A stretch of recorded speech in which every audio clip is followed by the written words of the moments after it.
Jambo mtazamaji, jina langu ni Shedrack Falama. Mimi ni mchungaji niliokolewa kwa neema ya Kristo. Leo ni Jumapili ya Mitende, siku ambayo kwamba Kristo aliingia Yerusalemu kwa shangwe akipanda mwanapunda. Lakini je, sherehe hii iko na maana gani ama umuhimu gani katika kalenda ya Kristo? Tunapoangazia sherehe hii vizuri, ni kwamba kwa ukubwa, kwa upana, inatimiza unabii. Unabii wa kwanza inatimiza unabii wa Danieli mlango wa 9:24 hadi 26. Unasema, majuma 70 yameamriwa kwa ajili ya watu wako na kwa ajili ya mji wako mtakatifu, ili kumaliza makosa, kukomesha dhambi, kufanya upatanisho kwa ajili ya uovu, kuleta haki ya milele, kutia muhuri maono na unabii, pia kumtia mafuta yeye aliye mtakatifu sana. Ujue na kufahamu na kuelewa hili, tangu kutolewa kwa amri ya kutengeneza na kujenga upya Yerusalemu mpaka kuja kwa mpako mafuta aliyemtawala, kutakuweko majuma 7 na majuma 62. Barabara zitajengwa tena pamoja na mahandaki, lakini katika wakati wa taabu. Baada ya majuma 62, mpako mafuta atakatiliwa mbali, wala hatabakia na kitu.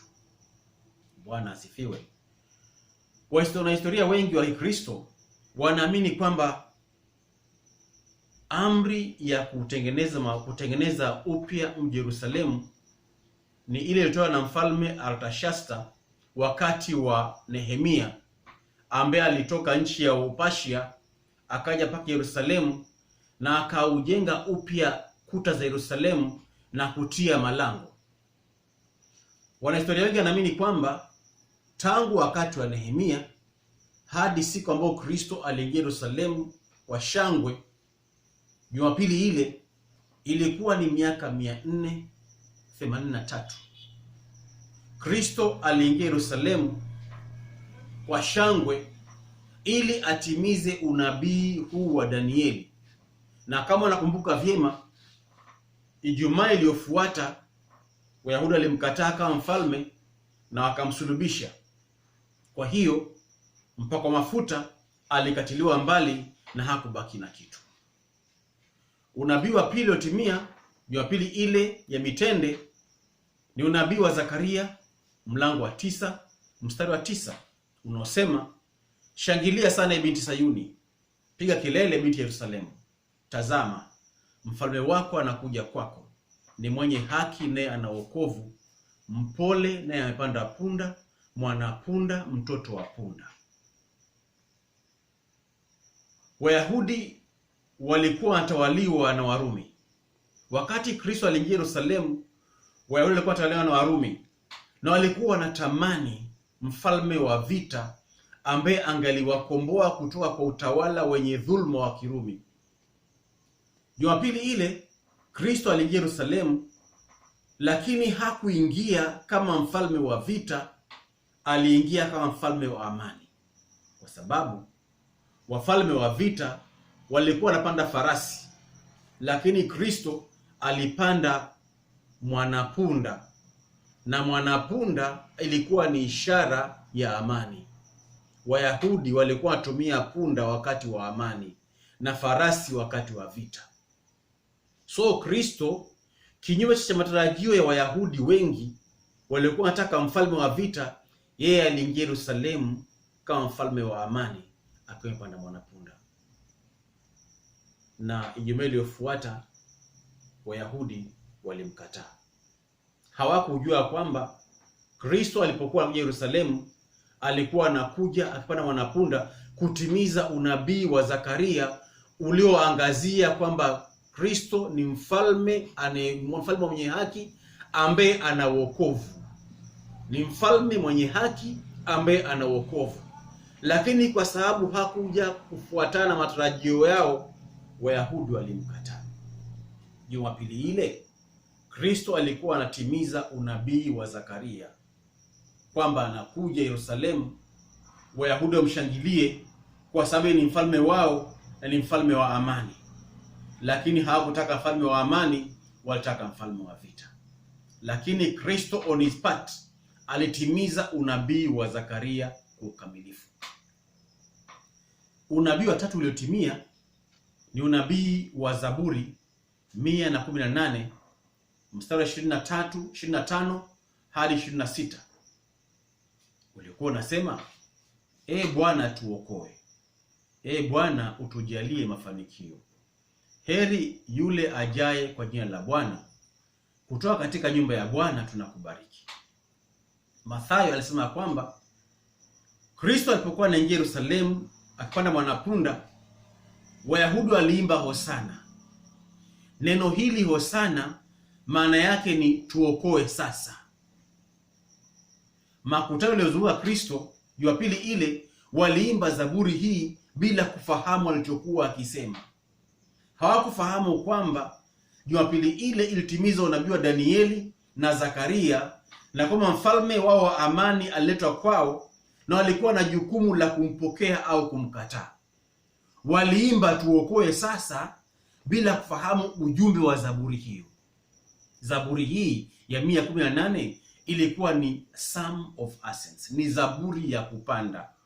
Na wale mahujaji wa Kiyahudi walikuwa wanaimba zaburi hii kila mwaka, wakati ambao kwamba walikuwa wanapanda mjini Yerusalemu kusherekea Pasaka. Zaburi waliokuwa kiimba ilikuwa na kifungu kilichosema, hii ndiyo siku ya Bwana aliyoifanya, tufurahi na kushangilia ndani yake. Hii ndiyo siku ya Bwana aliyoifanya. This is the day the Lord has made. Siku ile ndiyo siku iliyokuwa ya wokovu wa Israeli. Nataka ukumbuke kwamba ni wokovu ambao kwamba Zakaria aliuzungumzia. Mwandishi wa Zaburi naye pia aliuzungumzia wokovu huu kwamba hii ndiyo siku ya Bwana aliyoifanya. Siku ile ilikuwa ni siku ya wokovu wa Israeli. Luka anasema katika Luka 19:41, alipofika karibu aliuona mji, akaulilia akisema, laiti ungalijua hata wewe katika siku hii ya pasayo amani, lakini sasa imefichwa machoni pako. Kumbuka mtazamaji kwamba mwandishi wa Zaburi alisema hii ndiyo siku ya Bwana aliyoifanya. Yesu alipoanza kuulia mji akasema, laiti ungalijua hata wewe katika siku hii ya pasayo amani. Siku ambayo Kristo aliingia Yerusalemu ilikuwa ndio siku ya wokovu wa Israeli. Ungeanzia wokovu wa kiroho ndio uje wokovu wa kisiasa. Lakini Waisraeli hawakugundua hivyo, hawakutambua. Hawakujua umuhimu wa Jumapili ile, kwamba ilikuwa ndio siku ya Bwana aliyoifanya. Hawakujua kwamba siku ile iliwapasa wokovu wao na amani yao, lakini hawakuitambua. Ndugu yangu mtazamaji, Jumapili ile ilikuwa na umuhimu kwa Israeli kama taifa, kwa sababu ndio siku ambayo Mungu alikuwa ameitengeneza kwa wokovu wa Israeli, lakini hawakuitambua. Unabii wa 4 kulingana na Luka 19:37 yasema hivi, hata alipokuwa amekaribia matelemko ya mlima Mizeituni, kundi zima la wanafunzi wake walianza kufurahi na kumsifu Mungu kwa sauti kuu kwa ajili ya matendo yote ya uwezo waliyoyaona. Mathayo anaeleza zaidi kuwa hata alipoingia Yerusalemu mji wote ukataharuki. Hiyo ni Mathayo 21 mstari wa 10. Yesu kuingia Yerusalemu lazima awepitia lango lililoitwa the Eastern Gate, ambalo kwamba limeangalia linaelekea mashariki. Njia Yesu aliyotumia, alikuja kutoka Bethania akapanda mlima wa Mizeituni, na aliposhuka lango lilomkabili ni lango la Eastern Gate, lango la mashariki, ambayo ndani yake kuna hekalu. Ndani ya hekalu kuna lango la Golden Gate. Mwandishi wa Zaburi alitabiri katika Zaburi 118 mstari wa 19 hadi 20 akisema, nifungulieni malango ya haki, nitaingia na kumshukuru Bwana. Halafu akasema, lango hili ni la Bwana, wenye haki ndio watakaoliingia. Lango hili ni la Bwana. Mwandishi aliita lango la mashariki lango la Bwana, na ndio lango ambalo Kristo alipitia akaingia hekaluni, na kulingana na Mathayo akalitakasa hekalu kwa kuwachapa waliokuwa wanauza vitu ndani ya hekalu. Alipitia lango la mashariki. Tunajua kwamba mwaka wa 70 AD Warumi walikuja wakauchoma mji Yerusalemu. Walipouchoma waliharibu, walivunja hizo kuta za miji. Nabii Ezekieli aliona lango hili likiwa limefungwa. Aliandika hivi katika Ezekieli 44:1-3. Yasema, kisha akanirudisha kwa njia ya lango lile la nje la mahali patakatifu lililoelekea upande wa mashariki, nalo lilikuwa limefungwa. Bwana akaniambia, lango hili litafungwa, halitafunguliwa, wala mtu awaye yote hataingia kwa lango hili, kwa maana Bwana Mungu wa Israeli ameingia kwa hilo, basi kwa sababu hiyo litafungwa. Nataka kurudia mara ya pili. Mwaka wa AD 70, mwaka wa 70, Warumi walichoma Yerusalemu na kuharibu kuta zake. Lakini baadaye Waarabu wakaja wakaujenga tena, na wakajenga na kuta, na ndani wakajenga msikiti. Na mwaka wa 1514 baada ya Kristo, Sultani Suleiman wa Ottoman Empire aliziba lango lile la Eastern Gate, akalijenga ukuta, na limezibwa hadi leo kama Ezekieli alivyoonyeshwa na Mungu, kwa sababu siku ile ya Jumapili ya Mitende, Kristo akitoka mlima wa Mizeituni alipanda mwanapunda. Kristo aliyekuwa Mungu katika mwili wa mwanadamu aliingia Yerusalemu kupitia lango lile. Ijumaa iliyofuata Wayahudi walimkataa Yesu kama Masihi. Kristo akafa bila kupokea ufalme, na Wayahudi wakaipotea siku ile iliyopangwa na Mungu. Unabii kadhaa ulitimia. Unabii wa Zaburi kwamba lango lile la Bwana, Kristo akalipitia. Unabii wa Ezekieli ulitimia, lango likazibwa na hadi leo limezibwa.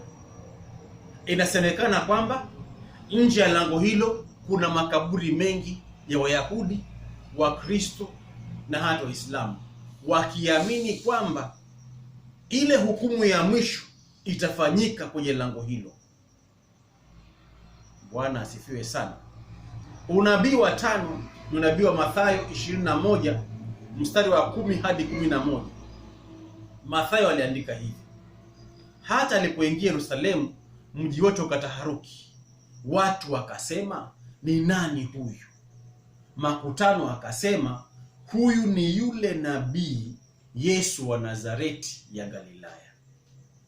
Nataka kurudia hapa. Hata alipoingia Yerusalemu, mji wote ukataharuki. Watu wakisema, ni nani huyu?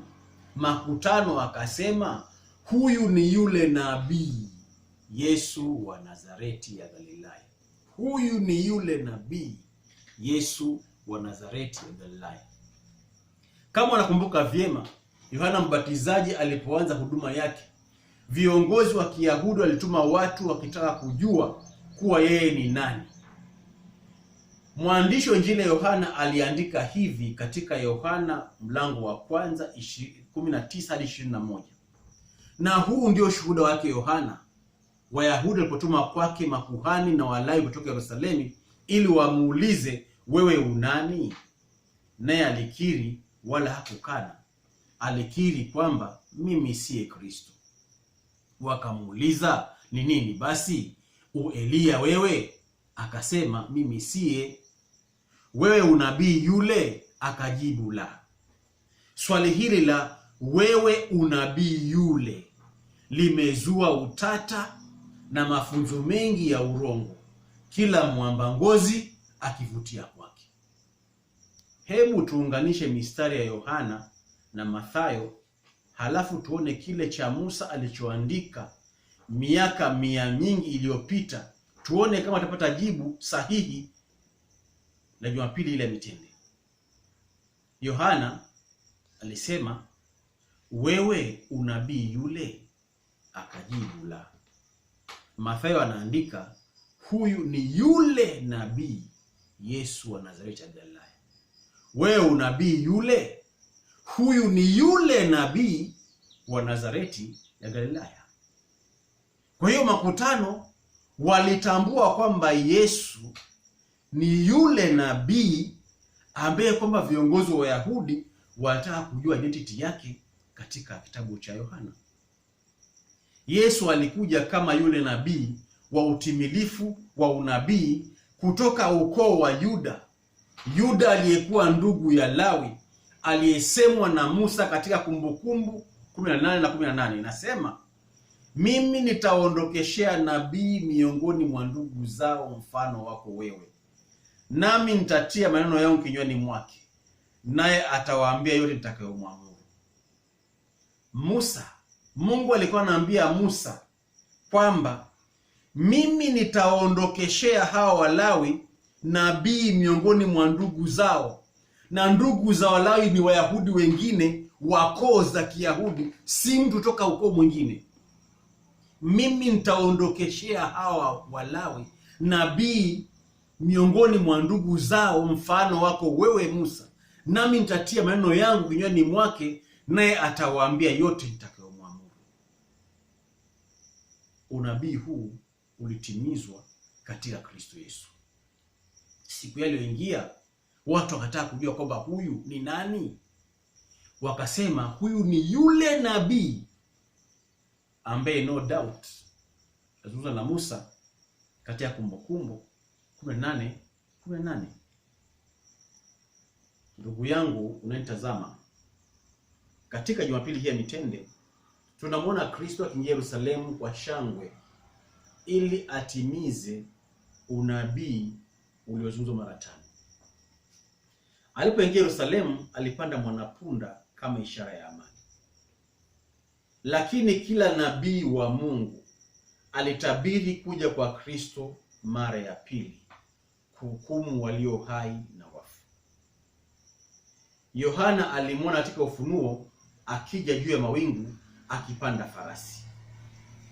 Kama kuja kwa kwanza kwa Kristo kulitimia na Yesu akaingia Yerusalemu akipanda mwanapunda kama mfalme wa amani, kuja kwa pili kwa Kristo kutakuwa hakika na ni hakika, na mara hii atakuja kama mwamuzi wa haki, kuja kuamua walio hai na waliokufa.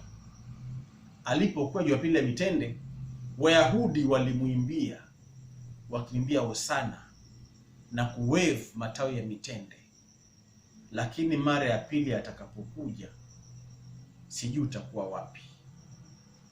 Kuwa mtu wa amani na Kristo ni ukubali kwamba Kristo alipokufa msalabani alichukua dhambi yako, alivaa dhambi yako na alichukua mahali pako, ili kama mwenye dhambi aweze kupata haki ya Kristo, kwa sababu Kristo pale msalabani alichukua uovu wako.